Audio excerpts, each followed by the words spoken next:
All right, guys, welcome back to the Buck Fever podcast. We've got a bit of a quicker episode for you this week, but it's a pretty relevant topic in terms of some of the stuff that we have going on here at Buck Fever Outdoors. We've got a couple of members taking a pretty big trip here coming up, and so we wanted to shoot a quick little episode on some of the things you might want to consider, some of the preparations that you might want to take when you're going to be getting ready to take a big trip for hunting or fishing or whatever. So you're here with me. I'm Noah, and you've got Jake and Kolbe on the line as well.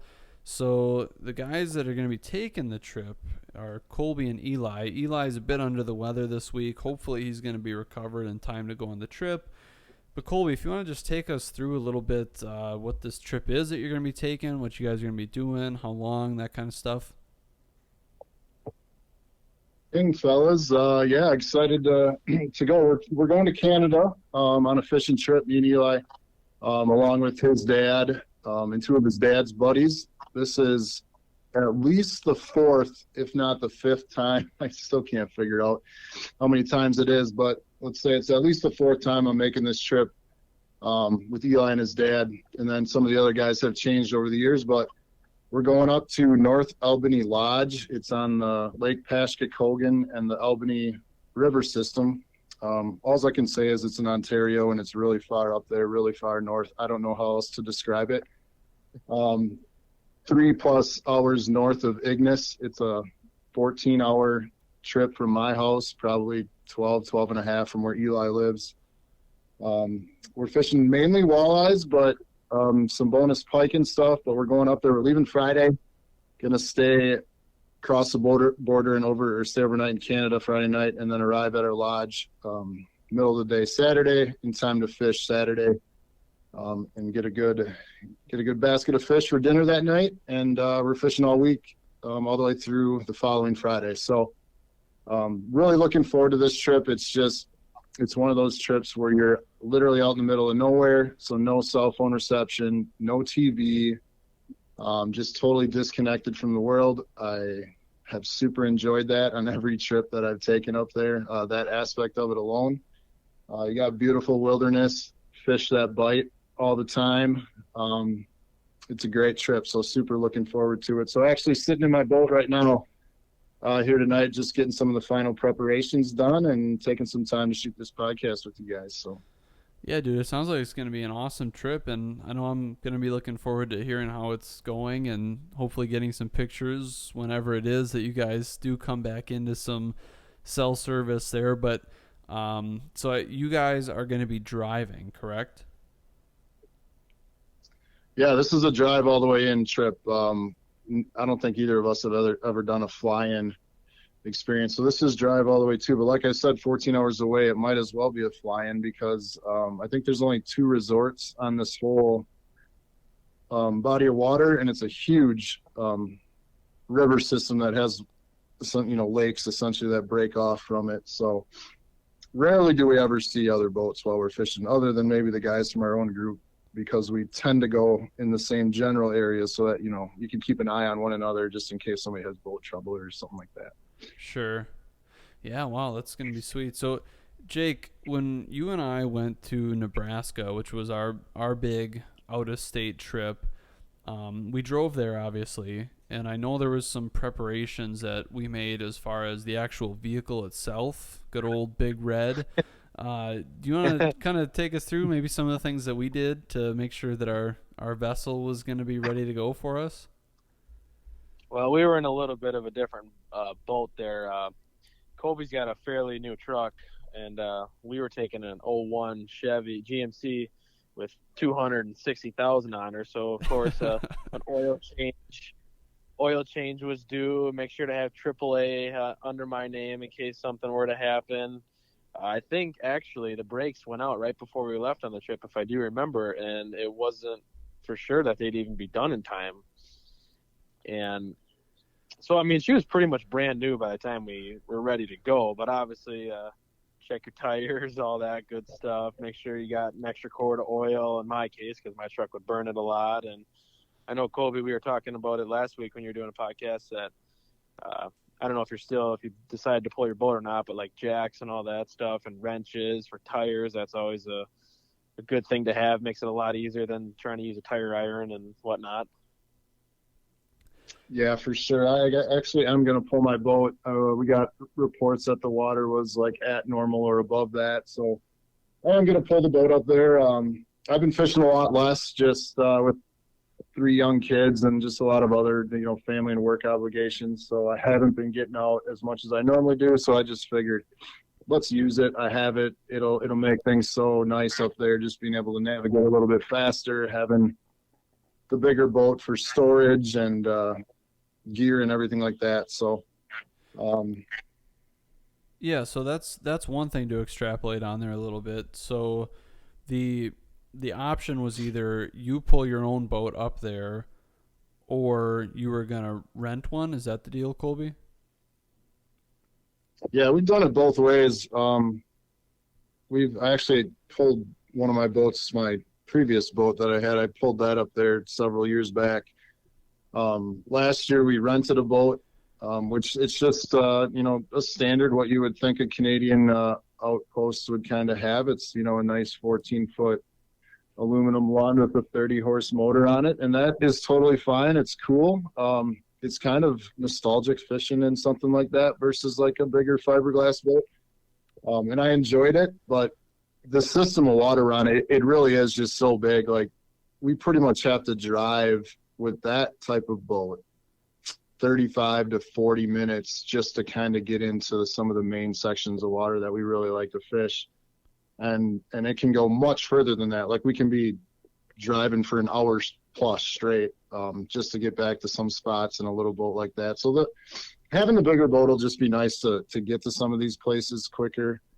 Again, we can carry more, not that you need it, but a couple more rods and some more tackle and stuff like that, and just have a little bit more space in the boat. When you're in a little 14-footer and you got 2 guys that weigh over 250 pounds standing up in it, if someone makes a good sudden jerk or movement or sets the hook extra hard, it could throw the other guy off balance. We're getting a little older. But no one wants to take a dip in water. Right, so that's a huge thing to consider right off the bat. And this is more specific to a boating trip than it is a hunting trip, but even some hunting trips where it might come down to using some of your own gear versus renting gear, that's a big thing to consider there, because I know one of the things you're looking at was water levels, as you mentioned, and obviously if it was a little bit low, there's a greater chance that you might hit your prop on something, which can damage your prop, and I suppose you'd rather do that in a rental boat than in your own boat, so that could have a factor there. Obviously, then you have to pull your own boat, which is probably going to lower your miles per gallon, so you're going to be paying more in gas, but that might be offset by whatever it costs to actually rent the boat for however many days. Your boat with the bigger motor is going to be able to travel a lot faster. You get to your spots faster. And, even if you cut down a 45-minute trip to a 15-minute trip, when you consider that being both ways or multiple times throughout the day, you can be saving hours and hours as it goes throughout the week. So that could be a big factor. You'll spend more hours fishing and less hours driving, which is kind of a big deal. And then all of your gear, obviously, that you can just have right in the boat. Plus, it's another means of being able to pack stuff. I know for our boat, when we travel places, my dad's got the cover that he puts over top of it, so we can literally throw all of our luggage just right in the boat, put the cover over top, and then there's nothing in the truck whatsoever. And that can be kind of nice, too, just in terms of packing things. But like you said, all your own gear, you don't have to decide what's going to stay, what's going to go. You can just bring it all, and it's all going to be there. So that's a big thing to consider there for sure. If it's a boating trip, if you're going to take your own boat or rent one, but any trip really, if it's going to be, what gear are you going to bring that's your own, and what gear is going to be just better for you to rent. And I know, like you said, depending upon the circumstances, there's been some years where you have gone the rental route, but this year it looks like you're going to be taking your own. But Jake, you mentioned the AAA on the truck. I want to get back to that a little bit, because that was something that I never really considered. Do you want to run us through what that is a little bit? Well, I don't know a ton, but it was really my parents who suggested it, and I'm kind of glad they did. But to my understanding, basically, I think it was like no matter where we were, if I called them, somebody would come and help us with whatever it is, whether it was towing or fixing a flat or bringing us a new tire, or I mean, just anything of that sort. I believe that's what that did, and it kind of took some weight off of our shoulders, and it definitely off of our parents for sure. Taking a truck that old. I don't know if Colby has, and your truck's really new, so and hopefully you don't have to worry about anything like that. Right. Well, that's the way that I kind of understood it too. Don't worry about it. I guess. Go ahead, Colby. Okay. Yeah, sorry. Yeah, I mean, hopefully the truck's a little newer, but you still never know. But that's just where, like, I got my oil changed today. It was about 1,000 miles away from actually needing it, but I know we're going to put more miles than that on. Plus, I'm hauling the boat, so I just got it done ahead of time. Just wanted to make sure everything's up and checking all the tire pressure. Just having, like you guys were talking about, the wrenches and stuff available and along a better jack than just the truck jack, especially because you're considering potentially the boat too if something would happen to a boat tire. But having all those essentials along and packed in the truck, and double triple checking air pressure on the spare tires as well, just so that if you get in a bind, you're not just wasting time with some of that stuff. And when it comes to like AAA, like, I don't have any of that. Like, I'll be honest, there's going to be some areas, like, once we get across the border, it wouldn't matter if we had AAA or whatever in our pocket. You don't have reception to call anybody, so if something happens, you're doing it yourself. So you got to be, in this type of trip, prepared with all, the tools and whatnot to be able to handle it on your own if something happens. And then, let's be honest, you're out in the middle of the bush. I would imagine at night the mosquitoes are going to be pretty bad. So you got to have, headlights or headlamps and bug spray, and just be prepared for anything where something could happen at any time when you're traveling. So, yeah, just anytime you're taking a big trip out of state that, it is more than like a half a day of travel, I would say, those are really essential ththings to all check and stuff like that. Those aren't big checks I do if I'm making a trip to the UP in Michigan to go ice fishing 3 hours away, or if I'm driving to Minnesota or something. I'm usually not doing those checks because it's just not that far. And you're going to be around towns and stuff where those options exist for help. But on a trip like this, where you could be out in the middle of nowhere, stranded, you want to make sure things are checked beforehand and that you're prepared if something does happen. Yeah, I mean, you've got to have both. You got to really over prepare. The AAA is a great idea, especially because you could be out in some places where you might have reception, but you might be a little bit further away from civilization. But also, like you said, Colby, if you're going out west or you're going way up north, there's going to be plenty of places where you don't have reception. You're miles and miles and miles away from any sort of help, and it helps to be able to actually fix any problems you might encounter on your own, because that could save you a lot of time, a lot of money. And sometimes something happens, right? If you blew out a tire and you've got a spare tire, you could just change that tire and be back on your way. You don't necessarily need somebody to come and help you unless you don't have the tools to actually be able to fix the problem yourself.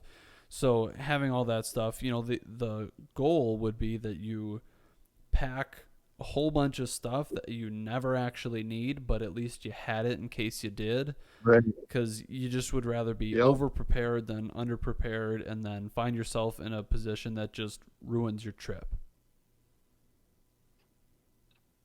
No doubt, man. No doubt. Because I know one of the stories we had was from just a trip way up north in Wisconsin. My grandparents have a lake house up there. We try and make that trip at least once, hopefully multiple times every summer. And one year we were going up there and we were pulling our boat. Everything was fine. And I believe it was one of the wheel bearings on the boat trailer totally blew out.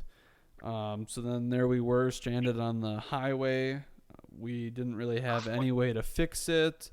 We had to call a tow truck while we're sitting there on the side of the highway.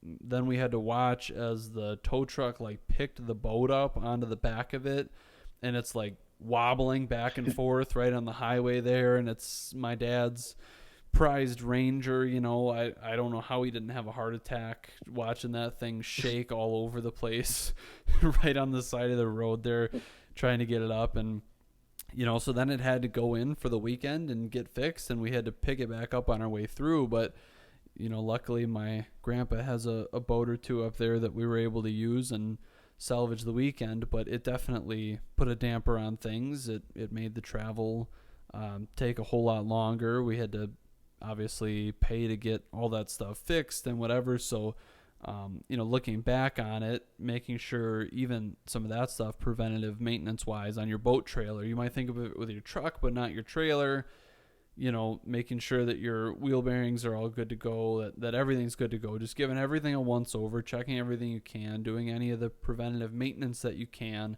because you never know what it might be that's going to actually save you, and doing it in enough time in advance. If you're leaving on Friday, you probably don't want to start looking at this on Wednesday or Thursday. You should probably, a couple weeks in advance be looking at some of this stuff, so that if something does need to get, whether it's a fairly major or moderate repair, something that it might have to get in for, you're going to want to make sure you got some time to prep on all this. But that's just one aspect of it. Obviously, there's a whole lot of other things. I know one of the main things that Jake and I had considered was the food situation. So, Jake, do you want to kind of share what we decided on for food on our Nebraska trip? Yeah, so well, obviously on the way there we had snacks, and we stopped, I don't know, maybe two times. Two times did we stop on? Yeah, it was 2, maybe 3. Well, yeah, for gas, I suppose we had to stop 3 times. But right. Once we got there, we just before we left, we pre-cooked, I don't know, like 20, 25 brats or something like that. And I think that's all we ate, really. Just brats every night. Brats and hot dogs. Brats and hot dogs. We brought some buns. No problem. Well, once we got there, we went to Walmart. There was a Walmart where we were staying, so we picked up, like chips and like muffins for breakfast and granola bars and fruit snacks and whatnot, stuff like that. But honestly, we packed pretty light. I don't know what your guys' is like, Kobe, if you guys are just going to eat everything you catch type of thing, or if once you get close to there, you're going to go out to the store and pick up some stuff, or bring in everything from home and eating what you catch, or?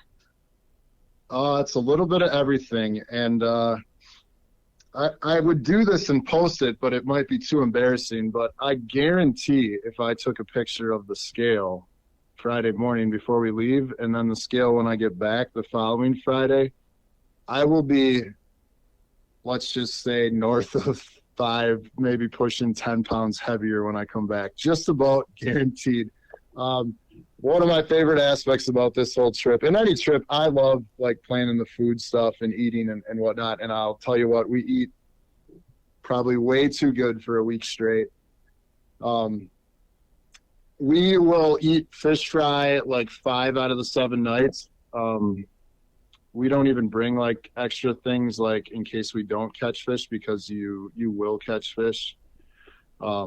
Especially when you're talking just catching enough to make a fish fry for the crew.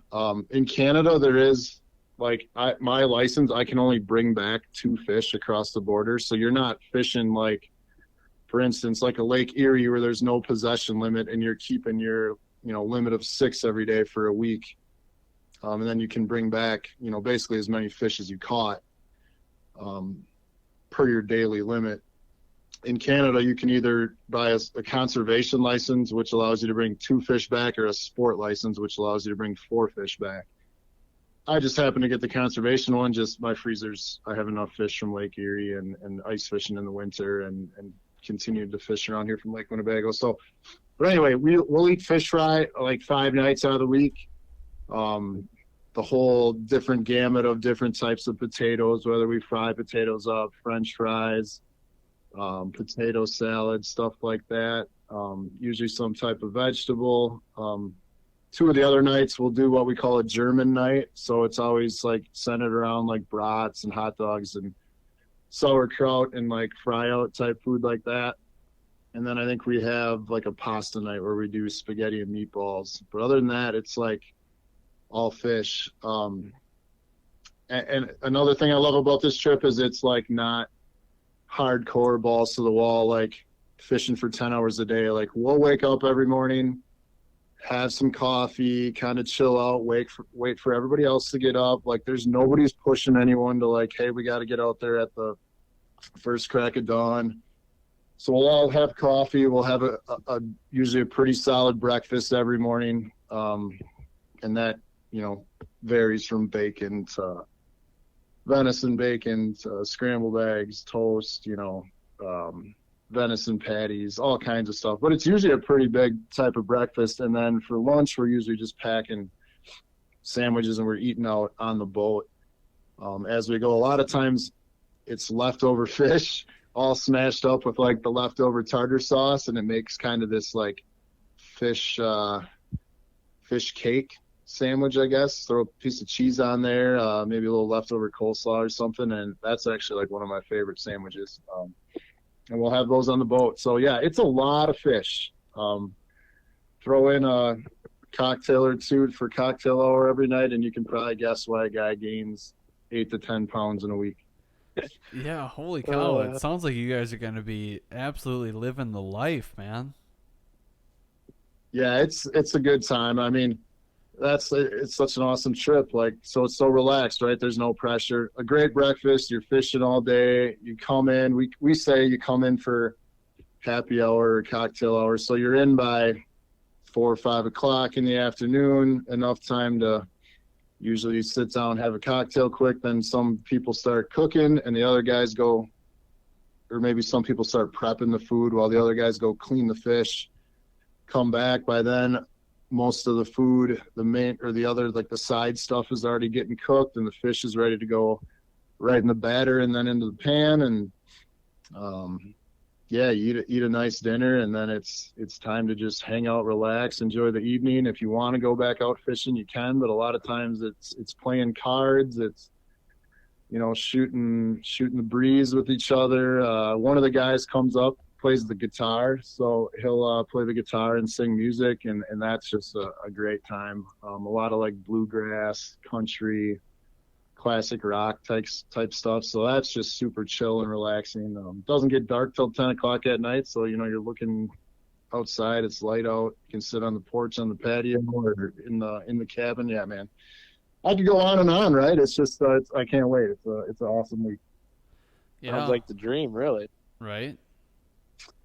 So I know you said that this cabin isn't like giant or anything because it's kind of out in the middle of nowhere, but obviously you guys have like a stove and stuff, right? Or do you got to cook over fire? Or no, there's all the cooking essentials and stuff that you need, stove, dishwasher. Well, not every cabin has a dishwasher.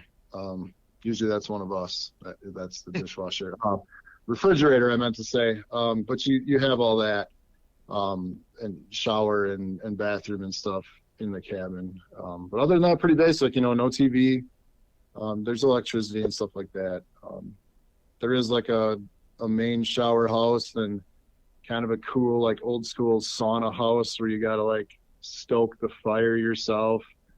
So we do that usually a couple times where you get that all stoked up, and then it like heats up the bed of rocks, and you pour the water on the rocks, and sometimes you got to go in there to sweat out a little bit of the booze from the week, so you get a little cleanse in the system. So nice.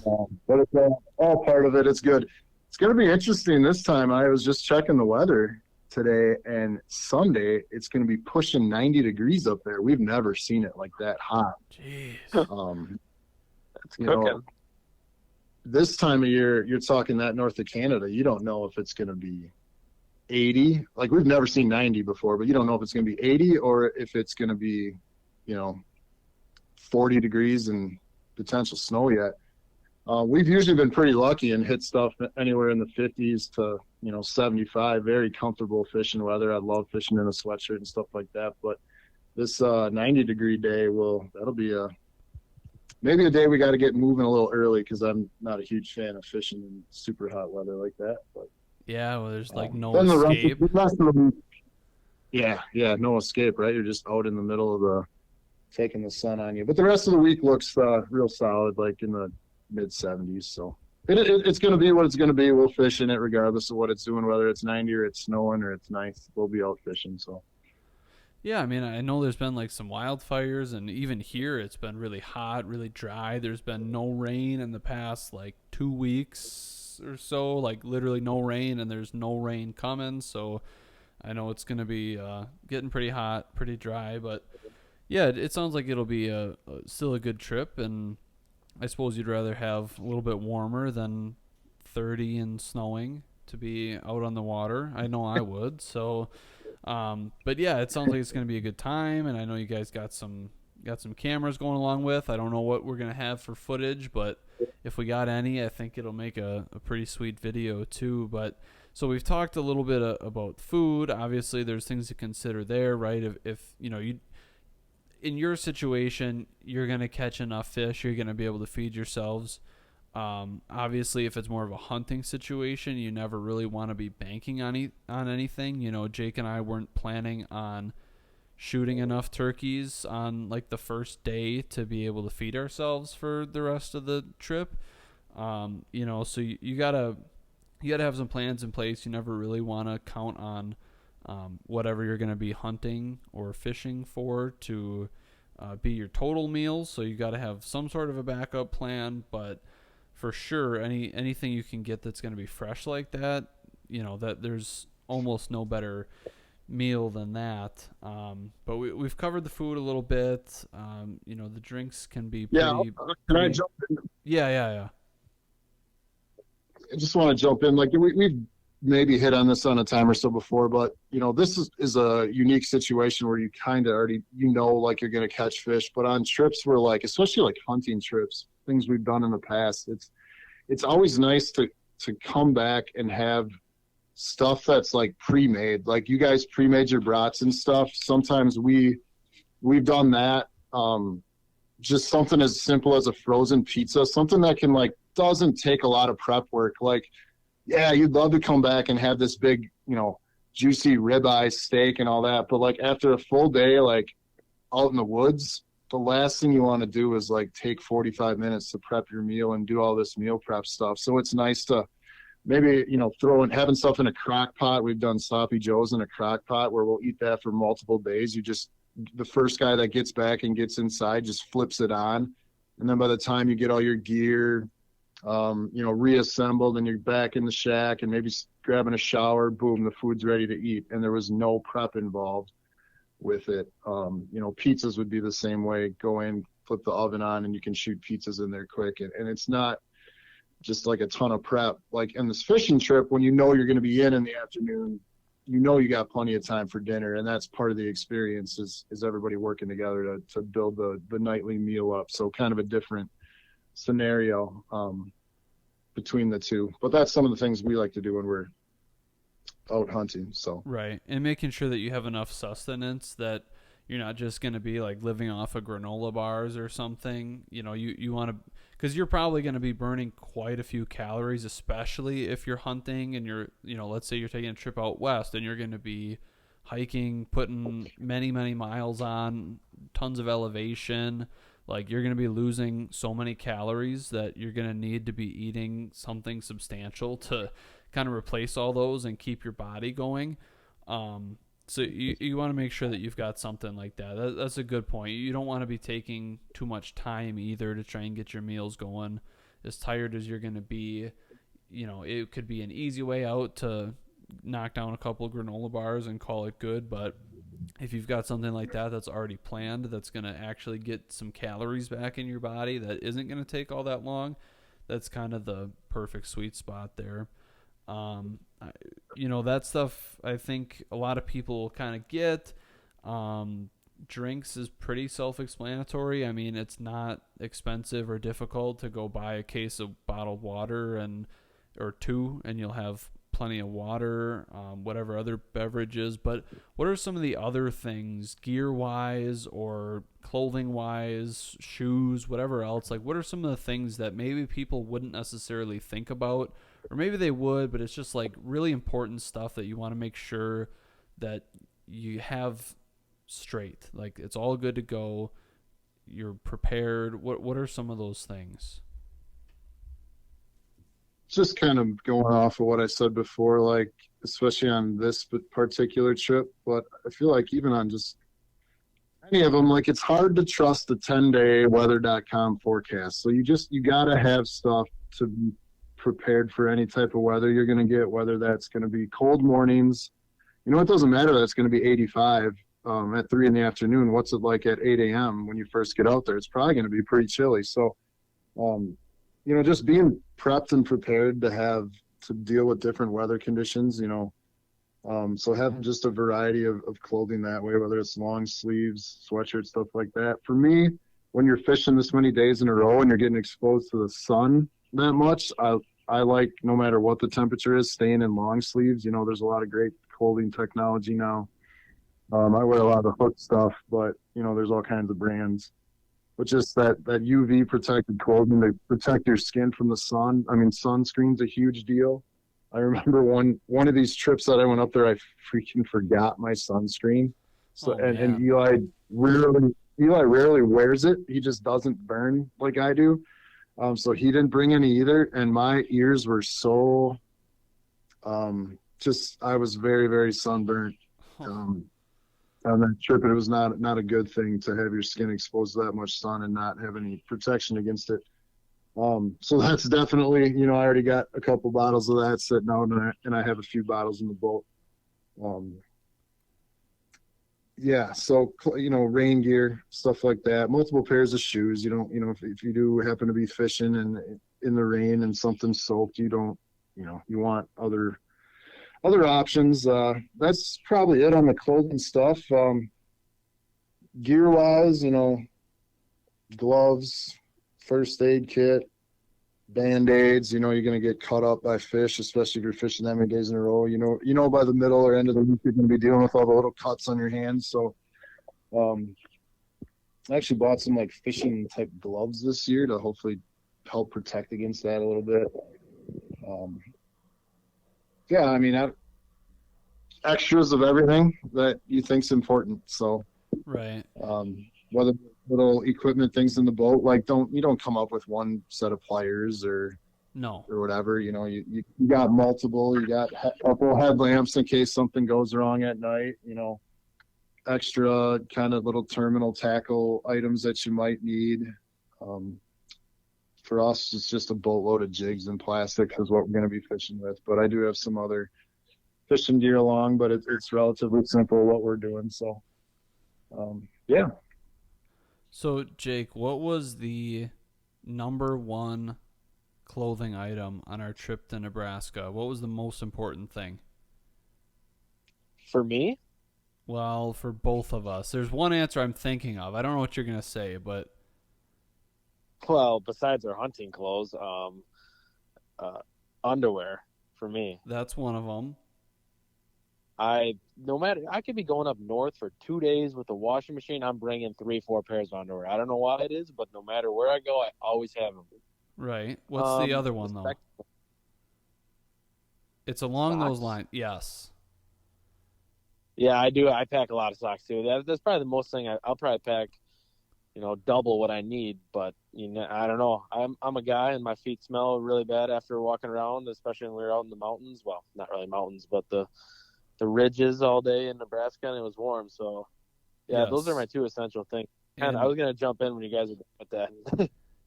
Yeah, and every morning it was really dewy, and so then you would end up, because I think we brought our mutters, but we also brought plenty of like hiking boots, because I think we decided that it was going to be a little bit easier to kind of climb around in some lighter boots that weren't necessarily mud boots, but then they would soak through. We'd have super wet socks. I remember we were setting them outside to dry or putting them over like our air conditioning unit to dry.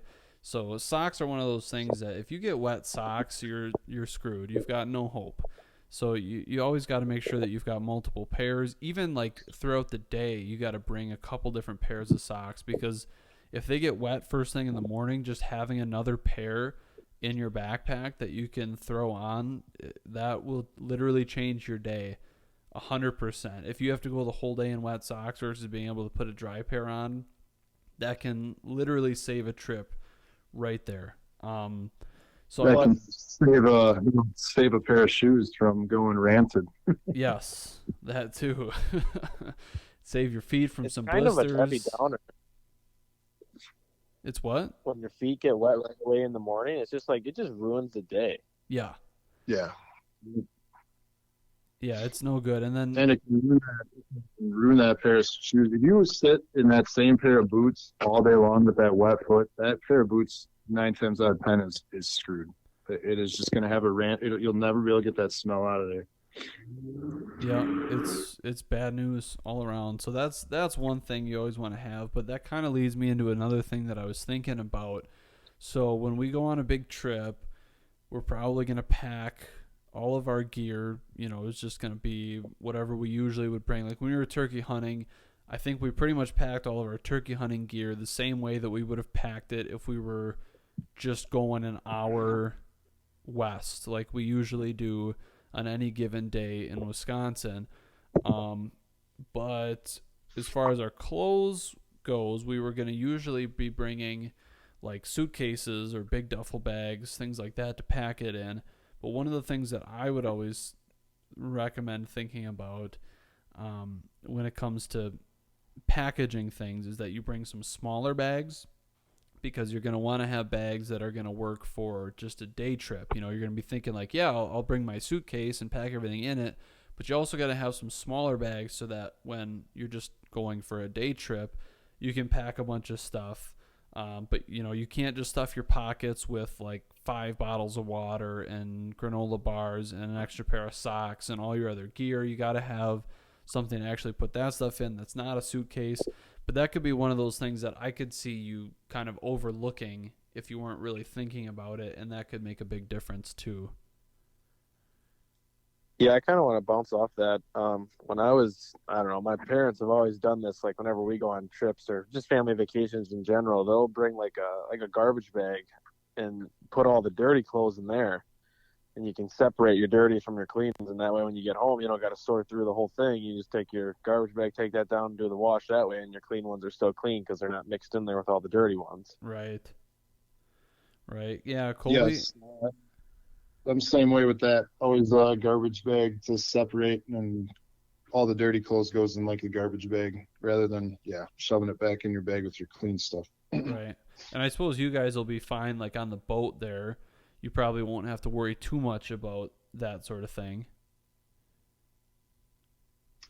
No, but one of the days we will do like go into a portage lake. So we'll drive my boat to a certain point and then beach it, or throw the anchor on shore and whatever, jump in the water, and then we will carry our fishing gear, rods, have a bag with a couple, our lunch and stuff like that, and then we got to carry a little like 4-horse motor that we'll rent from the lodge, and we carry that like a mile across this portage to a different lake where they have portage boats sitting there, and we'll load all our gear in there. Sometimes we got to make like 2 trips back and forth before we got all of our gear. Sometimes maybe when we were younger, we were able to muscle it in 1 trip, but nowadays it's 2 trips. And but it's awesome. Then you're on a lake that's completely untouched. You're the only people on it unless someone flies in there with a plane. There's literally no resorts on it, and that lake's insane, crazy. I remember the first time I was up there, Eli had claimed that, dude, we're going to see walleyes jumping out of the water. And I was like, you are full of, you know what? Walleyes do not jump out of the water. Like you're telling a good old fish story here. And shit you not, we get to the spot and he's like, well, there they are. And sure enough, walleyes are literally, you find the spot because walleyes are jumping out of the water. Wow. And it's like one of those places where it's 99 out of your first 100 casts, you have a fish on it. Jeez. And they're just all 18 to 24s or something like that, in that range.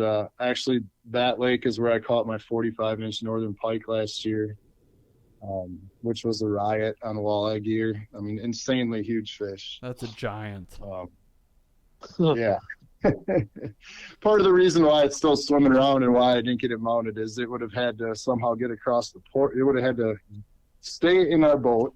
Well, it probably went on a stringer, which would have slowed our little 4-horse motor down, motoring around that lake. We would have had to somehow carry it a mile across the portage, and then that thing ain't fitting in anyone's live well or cooler for that matter. So I didn't know a very appropriate way to even get it back to the States. Right. So it wasn't even much of a thought. It was a couple pictures of it, and I let it go. Everybody that I talked to has been like, I can't believe you didn't get that mounted. But you know what's awesome is when we motor into that lake again this year, I still know that fish is swimming around, and I got a chance to catch it again. So Yeah, and that's what's really cool about catching a leak. That's a topic probably for a whole other podcast, but it's something that I'm pretty passionate about. As you know, my brother and my dad and I have gotten more and more into like bass and northern and musky fishing, whatever. None of us are ever gonna keep one of those, even if we catch a 50-inch northern pike. It's not gonna be kept. We're gonna take really good pictures, really good measurements, and we're gonna get a replica mount made.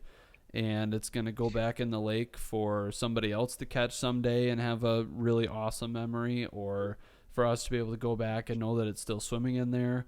But it's just one of those things where, you know, catching a fish like that and keeping it just to get mounted where you're not even going to be able to really eat it, like that just seems so wasteful to me, especially with the technology they have these days.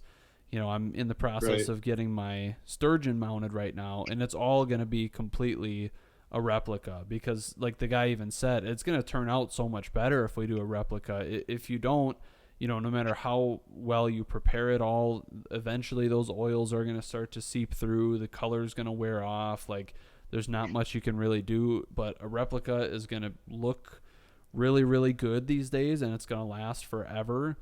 So that's something I'm really glad about too. And like you said, like it's exactly right. Then you know that it's still there, or somebody else has maybe had the chance to catch it and make a cool memory. Like that's something I think is really cool, being able to throw those big fish back.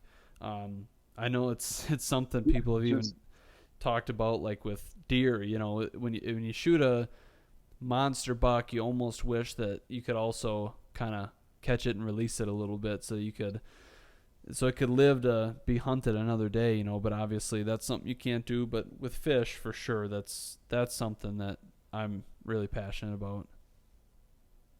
Yeah, I think it just adds to the legend of some of these big fish. You know, just the fact that it's still swimming around. Like, you know, it goes back to the old grumpy old men when they're after that catfish hunter, that big catfish, and then they finally end up catching it, and then they let it go too. To swim in the lake and be out there with the guys, his dad, Pops, that had passed away. But it's so cool now. Like, if I ever get to take my son up there someday, he can look at the picture and know that, hey, that fish, I mean, you never know. It still could be out there swimming around. Like, and just that thought, that legend of it still being in the water for someone else to catch, or even when you go back to that body of water, you know, you didn't, you know, take that fish out of there. He's still swimming around, hopefully. And just that chance is pretty cool.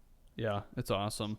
Well, I know we said we were going to keep this to be a bit of a shorter episode. I think we're already pushing like 45 minutes, but I want to go through one more if there's anything that anybody can think of as far as taking a big trip, something you want to remember, something important that you might not think about off the top of your head. I want to give everybody a chance in case there's anything we haven't covered yet.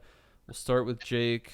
Buddy, you got anything off the top of your head? I actually do. It might be a dumb question, but I know you guys are going to a different, country, so to say. You're leaving the U.S. Is the currency still the same in Canada as it is in the U.S., or do you have to? You guys aren't really going to be stopped or like staying anywhere other than your hotel and maybe gas and whatnot. So I was just kind of wondering about that. No, it's goofy. It's different. But I'm pretty sure I'm right on this. If you swipe and pay with credit card, the credit card company like adjusts it automatically. If you pay with U.S. cash, you don't necessarily know if the cashier's giving you the right amount or if they're taking a little over the, off the top per se. So we tend to just swipe the card. Take one of our cards, and that's the one that you're going to be using in Canada. I won't be switching back and forth between all your cards because who knows, your company might call you and deny it or whatever. But, usually we're paying with credit card, and that charges the Canadian rate automatically. That makes sense. Yeah, that's a good point there, especially for an out-of-country trip. Because I think they do accept U.S. dollars, but like you said, Colby, you just never know, and maybe some places won't accept it, whatever. But that's definitely something. All that stuff, passports, like everything when it comes to going someplace out of country that you got to be thinking about. That would be different than just being somewhere out of the state. So that's a really good question there too, Jake. Yeah. Colby, anything else that off the top of your head you're like, man, we gotta talk about this?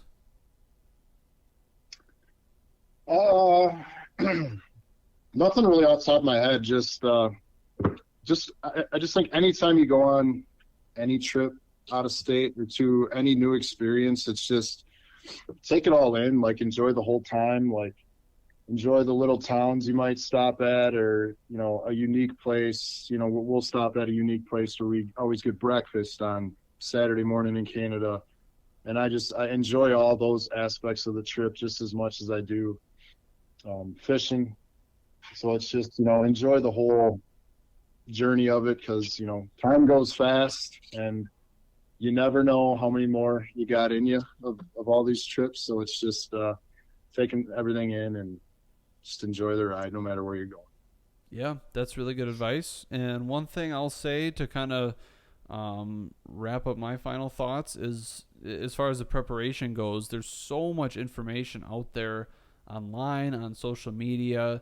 If you're going to a specific lake or a specific state to hunt a specific species, or even where Jake and I were going, this it was a national forest, I believe. So there's all kinds of YouTube videos out there, all kinds of posts about it. There's forums out there.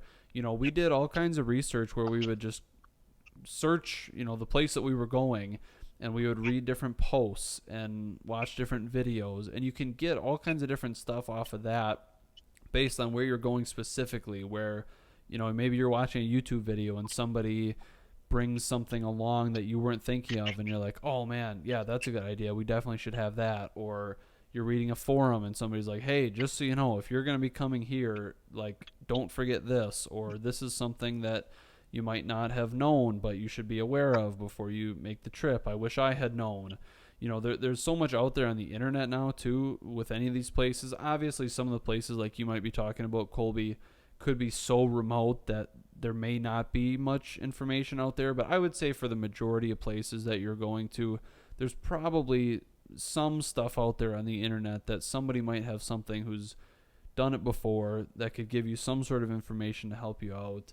And you just never know how that little bit of research, a little bit of prep time might actually save you big time in the end. But that would be my closing thoughts on that. So if you guys don't have anything else to go, then I guess good luck, Colby, on your adventure. I know we're going to be anxiously awaiting the stories and the pictures and the videos and all that good stuff. It sounds like it's going to be a really good trip, and I really hope it is. So best of luck. I hope you catch a lot of fish, maybe some big fish, and just have a really, really good time.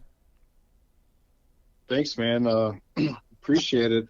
It's bound to be a good time. Obviously, we just hope we can travel safe and get up there is the main thing. And then once you're there, it's just, all right, we made it. We can relax. And I don't know. I was kind of thinking, me and Eli might have to put a few fun little competitions together. I mean, maybe the first guy to catch a certain number, or maybe the most caught that day, or we might have to get creative and have a little friendly little competition going on that we can film and joke around about and have some good fun with while we're there. So but overall it's going to be definitely relaxing, and I can't wait to just spend a week pretty much disconnected. I think usually 1 or 2 nights we can get connected in the lodge. I'll call home and check on the family. But make sure everything's going good there. But otherwise, I just enjoy being disconnected for a week and not having a clue what's going on in the world is kind of nice. Yeah, absolutely, man. That's going to be great. So yeah, we'll be happy to report back, and hopefully a lot of good pictures and a good time, and hopefully we can put together a little fun video on what it's like to take a trip up to Canada and slam some walleyes. So Yeah, it sounds like we might even have to do a whole podcast to kind of unpack all the stories and everything that happened. So if that's the case, I'll be here for it, man. sounds good, fellas. Enjoyed the conversation as usual.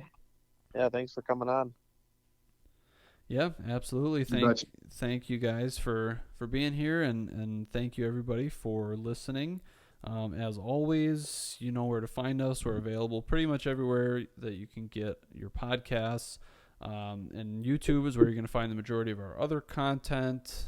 All of our stuff is Buck Fever Outdoors. We have buckfeveroutdoors.com. You can find all of our merch, a whole bunch of other stuff over there. Go check it out.